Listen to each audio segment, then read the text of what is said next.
চিকিৎসালয় আনুষ্ঠানিকভাৱে মেডিকেল কলেজখন শুভ উদ্বোধন কৰিব পাৰিম বুলি আমি এটা ধাৰণা কৰিছোঁ আৰু সেই দিশৰ পৰা লক্ষ্য ৰাখি কেনেকৈ নিযুক্তি আদি প্ৰক্ৰিয়া আমি খুব সোনকালে আৰম্ভ কৰিব পাৰোঁ তাৰ বাবে আমি ব্যৱস্থা হাতত ল'ম।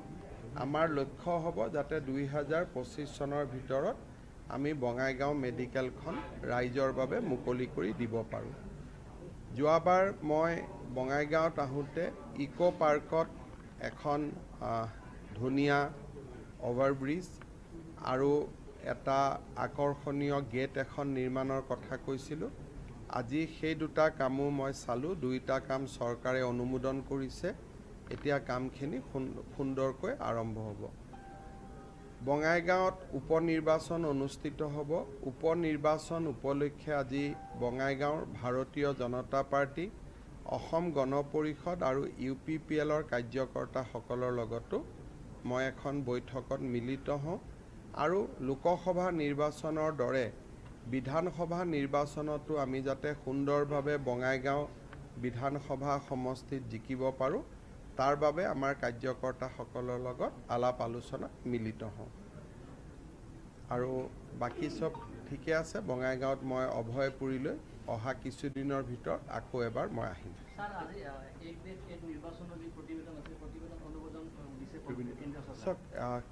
ৰামনাথ কোবিন্দ ডাঙৰীয়াৰ অধ্যক্ষতাত এখন কমিটি হৈছিলে, কমিটি এখন প্ৰতিবেদন দিলে। এতিয়া কেবিনেটে প্ৰতিবেদনখন গ্ৰহণ কৰিছে।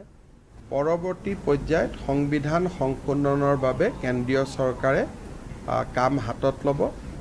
মই কেন্দ্ৰীয় চৰকাৰে এক দেশ এক নিৰ্বাচন এই দিশত আগুৱাই যোৱাৰ বাবে মই কেন্দ্ৰীয় চৰকাৰক অভিনন্দন জনাম।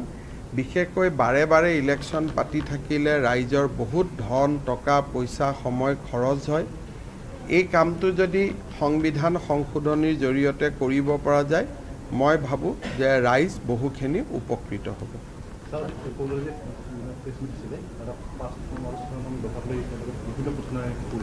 তেওঁলোকে প্ৰশ্ন কৰাটো কোনো কথা নাই। 25 তাৰিখৰ পৰা মই আগতে কৈছোঁ যে আমি গোটেইখিনি কাম আমি এতিয়া হাতত লৈছোঁ আৰু আমি কামখিনি কৰিম। এতিয়া প্ৰশ্ন সোধাটো সময় নাই, এতিয়া উত্তৰহে হ'ব লাগে। আৰু কেণ্ডিডেট AGPয়ে দিব। আমাৰ ইয়াত BJPৰ কৰিবলগীয়া একো নাই। AGPৰ কেণ্ডিডেট হ'ব। AGPয়ে যাক দিয়ে এইটো তেওঁলোকে উত্তৰ দিব। মোৰ ইয়াত একো কথা নাই।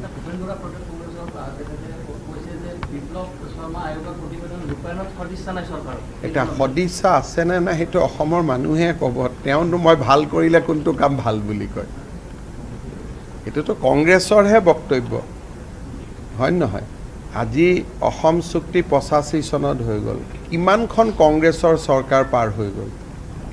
গতিকে কংগ্ৰেছ চৰকাৰে অসমীয়া মানুহৰ হৈ কাম কৰাৰ উদাহৰণ এটাটো দিয়ক যে এই কামটো আমি অসমীয়া মানুহৰ হৈ কৰিছিলোঁ। ট্ৰাইবেল বেল্ট এণ্ড ব্লকতে কিমান মানুহ সোমাই গৈছে কংগ্ৰেছৰ দিনত। গতিকে তেওঁলোকে এতিয়া মোক প্ৰশ্ন সুধি থাকক, সেইটোলৈ আপত্তি নাই। কিন্তু প্ৰশ্ন আচলতে তেওঁলোকৰ নেতাবিলাকক তেওঁলোকে সুধিব লাগে যে আমাৰ চৰকাৰ থাকোঁতে আমি কিয় একো নকৰিলোঁ। আমাৰ এতিয়া দুৰ্ভাগ্য এনেকুৱা কিয় হ'ল যে আমি খালি BJPক প্ৰশ্ন সুধি থাকিব লাগে, আমি নিজে কিয় একো কৰিব নোৱাৰিলোঁ। এতিয়া ভূপেন বৰা, দেৱব্ৰত শইকীয়াৰ দুৰ্ভাগ্য কিমান চাওকচোন। তেওঁলোকৰ দেউতাক মুখ্যমন্ত্ৰী আছিল।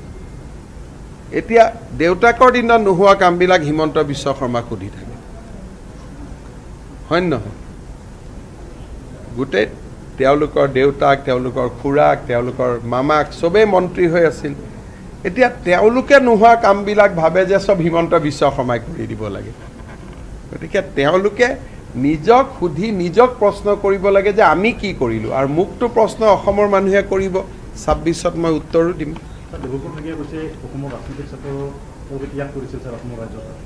কি ৰাজনীতি ত্যাগ কৰিছিলে?